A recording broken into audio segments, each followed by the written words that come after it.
Apa yang dilakukan oleh politikus radikal, ya kalau kita sebut seperti itu, ini dilakukan beberapa hari yang lalu oleh seorang politikus radikal, salah satu, kalau tidak salah, ketua partai politik ya yang berada di Swedia, Rasmus Paludan, ya kalau tidak salah namanya seperti itu, Rasmus Paludan.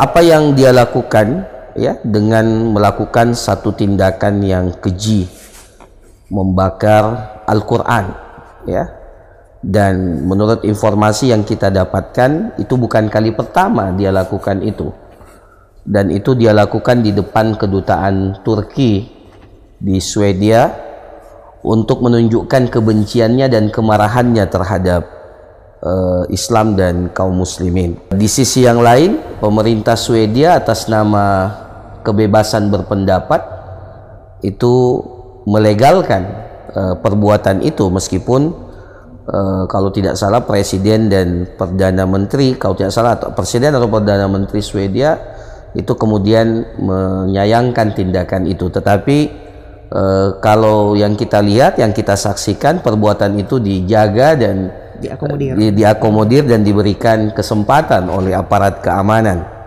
Nah, bagi kita umat Islam, pertama tentunya ini merupakan satu tindakan pelecehan, dan ini merupakan satu penistaan terkait dengan Al-Quran yang merupakan kitab suci kita umat Islam, di mana kita sebagai umat Islam meyakini bahwa Al-Quran itu adalah kalamullah yang diturunkan kepada Rasulullah Sallallahu Alaihi Wasallam, yang sekaligus ya memiliki kemukjizatan pada lafaz-lafaznya, yang kemudian kita diminta oleh agama ini berta'abbud, beribadah dengan membaca, mentilawah, mentadabburi, sekaligus mengamalkan Al-Quran itu. Maka pelecehan berupa tindakan pembakaran ya itu adalah sebuah pelecehan terhadap kalamullah yang tidak dibenarkan ya oleh agama kita, dan kita yakin agama-agama yang lain pun meyakini hal yang sama ya. Setiap agama tentunya memiliki simbol-simbol. Setiap agama memiliki muqaddasat, sesuatu yang disucikan. Setiap agama pasti memiliki batasan-batasan, norma-norma yang harus dijunjung tinggi. Maka pelecehan terhadap sebuah kitab suci ya merupakan pelecehan yang menunjukkan ketidakwarasan seseorang ya. Kita saja secara pribadi, kalau ada katakanlah foto orang tua kita, umpamanya kita punya foto orang tua atau foto orang yang kita sayangi kemudian dilecehkan, diinjak-injak oleh orang, pasti kita marah ya. Apa sih arti sebuah foto itu? Tapi karena foto itu adalah sesuatu yang menggambarkan sebuah sesuatu yang kita cintai ya. Sama juga kalau umpamanya bendera negara kita dilecehkan, dibakar ya oleh orang yang tidak senang, maka pasti ada ketersinggungan. Maka sekali lagi, bagi umat Islam ini merupakan satu pelecehan, dan kita mengutuk kejadian itu. Dan meskipun ini bukan kali pertama tindakan itu dilakukan, maka kita sekali lagi marah dan menunjukkan ketidaksetujuan kita terhadap perlakuan ini. Dan alhamdulillah kita bersyukur kepada Allah bahwa ya kita sebagai umat Islam ya, meskipun kita meyakini bahwa agama Islam ini adalah agama yang paling benar, agama yang diridhoi oleh Allah, satu-satunya agama yang diterima di sisi Allah, tetapi kita sebagai umat Islam tidak dibenarkan untuk melakukan pelecehan. Kita tidak dibenarkan untuk melakukan tindakan-tindakan menistakan agama, keyakinan yang lain. Bahkan dalam syariat jihad ya, yang di dalamnya terdapat peperangan ya, bagaimana kita menghentikan musuh dalam Islam, sampai syariat jihad pun itu memiliki etika, adab ya, rumah-rumah ibadah itu tidak boleh dihancurkan, ya, orang-orang yang sedang beribadah itu tidak boleh diusik dalam Islam ketika terjadi jihad. Begitu luhurnya ajaran Islam, dan kita belum pernah mendengar ada umat Islam yang kemudian dengan sengaja atas nama kebebasan berekspresi, kebebasan berpendapat, kemudian melecehkan dan membakar kitab suci agama lain. Ya. Dalam hal ini ya, kita sekali lagi ya mengutuk kejadian tersebut, dan ini merupakan salah satu tindakan penistaan ya, yang melecehkan kemuliaan dan kesucian kitab suci umat Islam, kitab suci kita semua, yaitu Al-Quran. Dan kita mengajak ya kepada seluruh kaum muslimin, kepada seluruh pemerintah kaum muslimin untuk melakukan langkah-langkah diplomatik ya, langkah-langkah yang serius untuk menyampaikan protes dan kemudian meminta ya agar bentuk-bentuk yang seperti ini tidak lagi terjadi pada masa-masa yang akan datang ya. Apalagi kalau diatasnamakan kebebasan berpendapat, kebebasan berekspresi dalam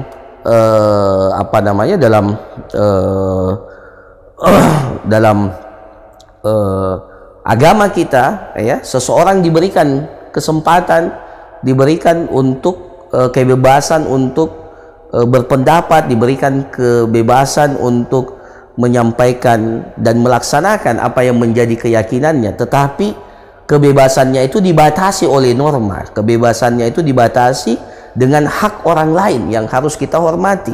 Ada hak-hak orang lain yang harus kita utamakan, ada hak-hak umum yang harus kita hormati. Oleh karena itu tidak ada alasan atas nama kebebasan berpendapat kemudian kita dengan seenaknya ya menistakan, melecehkan apa yang menjadi kesucian dan kemuliaan bagi agama yang lain. Nah, ini yang pertama. Jadi kita sekali lagi mengutuk dan memprotes keras dan meminta kepada semua pihak yang memiliki akses untuk menekan pemerintah Swedia dan sekaligus kepada yang bersangkutan ya untuk dilakukan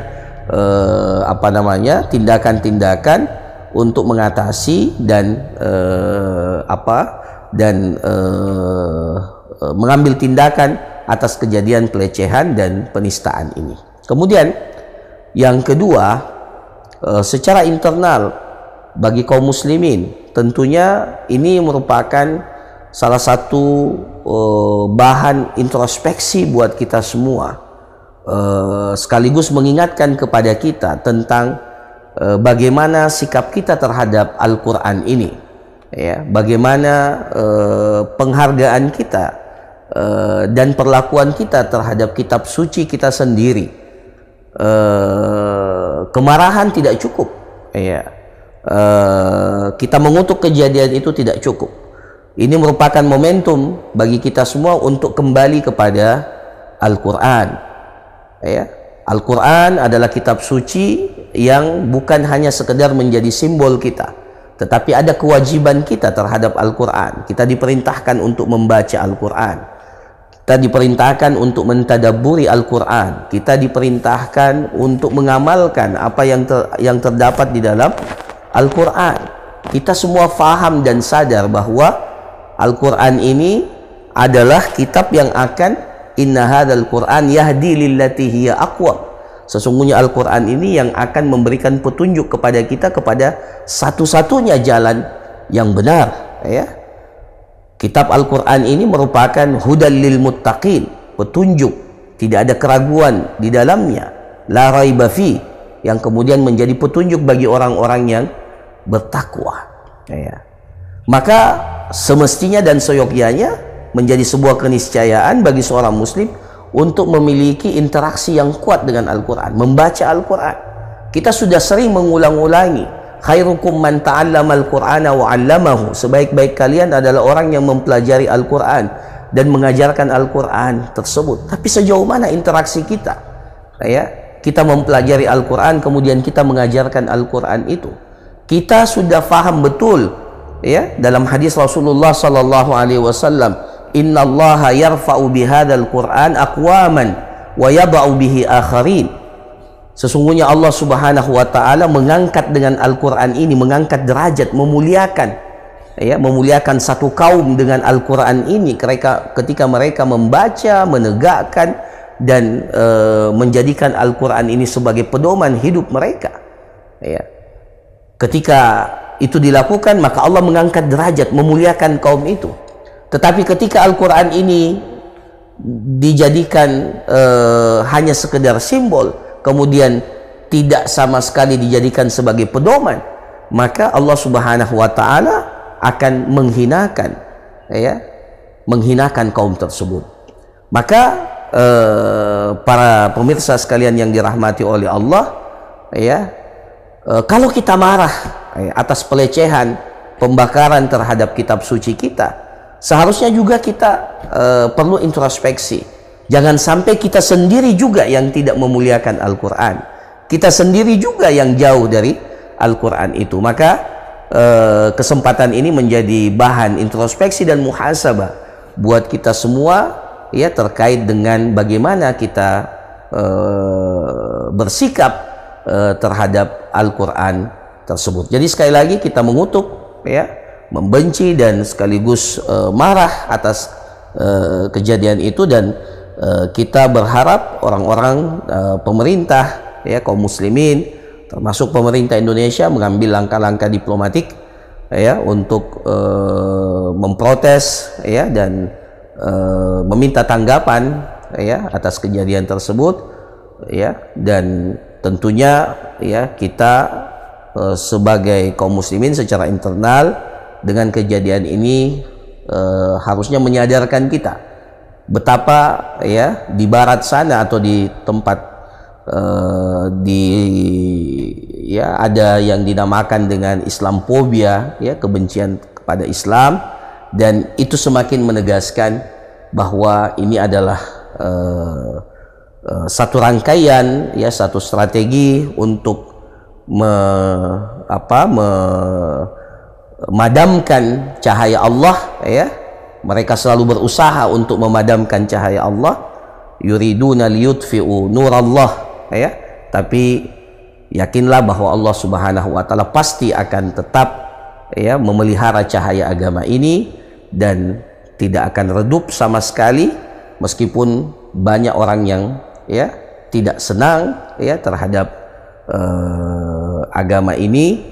Pasti Allah Subhanahu wa taala akan memenangkan dan memuliakan agama ini. Tetapi pertanyaannya, apakah kita yang akan menjadi pengusung dan orang-orang yang terlibat atas kemenangan itu atau tidak?